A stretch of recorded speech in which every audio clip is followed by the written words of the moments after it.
Hello guys, today I'm going to show you how you can transfer data from Android to Android wirelessly.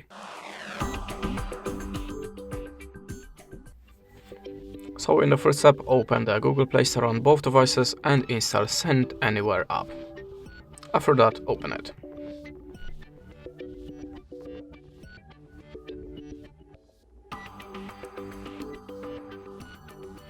If you're doing it for the first time, remember to confirm and accept the terms. Choose Continue and allow access.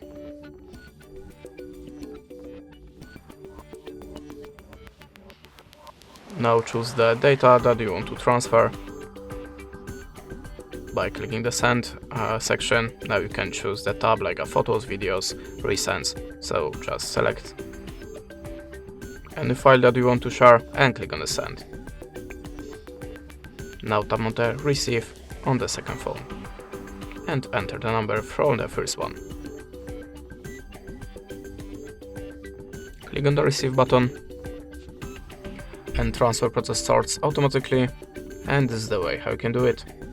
Thanks for the watching, leave us a like or a comment, and goodbye.